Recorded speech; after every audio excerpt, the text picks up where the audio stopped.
ఏం చెప్పారు జగన్మోహన్ రెడ్డి గారు? ఇలాగే 5 సంవత్సరాల కింద ఈ ఊర్లోనే మీటింగ్ పెట్టి ఎన్ని మాటలు చెప్పారు? వేదావతి ప్రాజెక్టు పూర్తి చేస్తామని చెప్పలేదా? 80,000 ఎకరాలకు నీళ్ళు ఇస్తామని చెప్పలేదా జగన్మోహన్ రెడ్డి గారు? మరి 5 సంవత్సరాలు అయింది జగన్మోహన్ రెడ్డి గారు ముఖ్యమంత్రి అయ్యి. ఎందుకు అవ్వలేదన్నా వేదావతి ప్రాజెక్టు?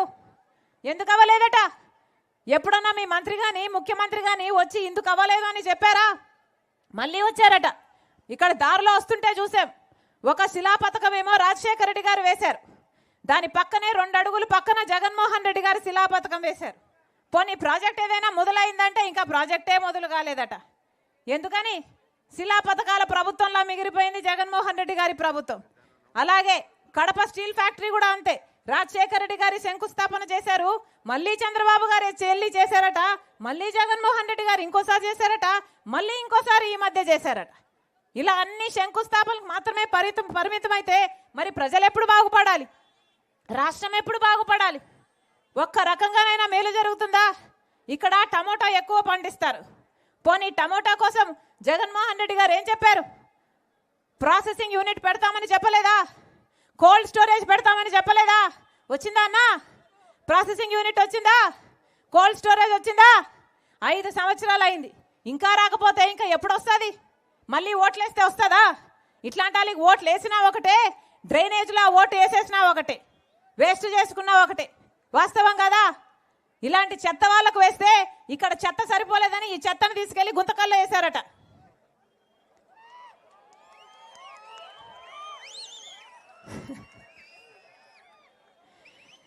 ఆలోచన చేయండి.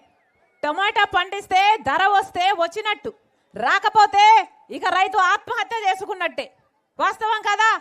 ఉందా? టమాటాకు ధర ఉందా?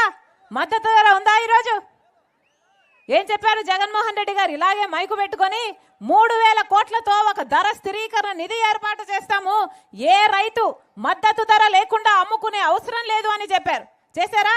5 సంవత్సరాలు అయింది, కనీసం ఒక్క సంవత్సరమైనా 3,000 కోట్లు రైతుల మద్దతు ధర కోసం పక్కన పెట్టాడా జగన్మోహన్ రెడ్డి గారు? పెట్టలేదు. ఇలాగే మైకు పట్టుకొని 5 సంవత్సరాల కింద చెప్పారు 4,000 కోట్లతో పంట నష్టపోతే పంట నష్టం కింద ఒక నిధి ఏర్పాటు చేస్తాము ప్రతి సంవత్సరము అన్నారు. ఒక్క సంవత్సరమైనా పంట నష్టపోతే ఒక్క సంవత్సరమైనా పంట నష్టపరిహారం వచ్చిందన్నా? వచ్చిందా? రాలేదు. కనీసం డ్రిప్ వేసుకుందామంటే సబ్సిడీ ఉందా? లేదు. వీళ్ళ రాజశేఖర రెడ్డి గారి ఆశయాలను నిలబెట్టేది. రాజశేఖర రెడ్డి గారు రాజును చేశాడు. రాజశేఖర రెడ్డి గారు రైతును నెత్తిన పెట్టుకున్నాడు, రుణమాఫీ చేశారు. మరి వీళ్ళు ఏం చేస్తున్నారు? ఈరోజు అప్పు లేని రైతున్నాడా? మొత్తం రైతులందరినీ అప్పులు పాలు చేశారు, ఆత్మహత్యలు చేసుకునేటట్టు చేస్తున్నారు. పోనీ బిడ్డలకు ఉద్యోగాలు వస్తున్నాయి అంటే ఉన్న ఉద్యోగాలు కూడా పోతున్నాయి ఉన్న వాళ్ళకి. ఇక లేని బిడ్డలకు ఉద్యోగాలు రాక ఎంతమంది వలసలు పోతున్నారు. ఏమా బిడ్డలకు ఉద్యోగాలు వస్తున్నాయా? ఆలోచన చేయండి అన్నా. ఈరోజు ఒక్క కాంగ్రెస్ పార్టీ మాత్రమే ప్రజల పక్షాన నిలబడే పార్టీ. మండుటి ఎండను సైతం లెక్క చేయకుండా ఇంతమంది వచ్చారు. మిమ్మల్ని ఎండలో నిలబెట్టడం నా ఉద్దేశం కాదు, కానీ ఆలోచన చేసి ఓటు వేయకపోతే మీ భవిష్యత్తే కాదు, మీ బిడ్డల భవిష్యత్తు కూడా నాశనం అయిపోతుంది. అందుకే చెప్తున్నాం, కాంగ్రెస్ పార్టీ ప్రజల పార్టీ, కాంగ్రెస్ పార్టీ రాజశేఖర రెడ్డి గారి పార్టీ.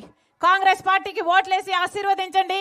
కాంగ్రెస్ పార్టీ అధికారంలోకి వచ్చినాక ప్రత్యేక హోదా, 10 సంవత్సరాల ప్రత్యేక హోదా వస్తుంది మన ఆంధ్ర రాష్ట్రానికి. మీరు ఆశీర్వదించండి. కాంగ్రెస్ పార్టీ అధికారంలోకి వచ్చినాక రైతులకి 2 లక్షల వరకు రుణమాఫీ చేస్తుంది కాంగ్రెస్ పార్టీ. మీరు ఆశీర్వదించండి.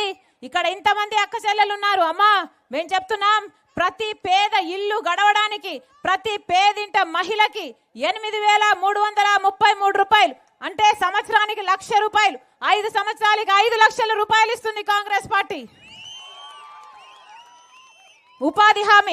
ఉపాధి హామీ కింద ప్రతిరోజు కనీస వేతనం 400 రూపాయలకు తక్కువ లేకుండా ఇస్తుంది కాంగ్రెస్ పార్టీ. మీరు ఆశీర్వదించండి. బిడ్డలకు ఉద్యోగాలు రావాలన్నా, పెన్షన్ మళ్ళీ 4,000 కావాలన్నా, వికలాంగుల పెన్షన్ 6,000 కావాలన్నా, ఇల్లు లేని వారికి ఒక పక్కా ఇల్లు 5 లక్షలతో ఇల్లు కావాలన్నా, ఇవన్నీ జరగాలి అంటే కాంగ్రెస్ పార్టీ అధికారంలోకి రావాలి. మళ్ళీ మూర్ఖులకి అహంకారులకి ఓట్లు వేయకండి. మీ ఓటును వృధా చేసుకోకండి. మనస్ఫూర్తిగా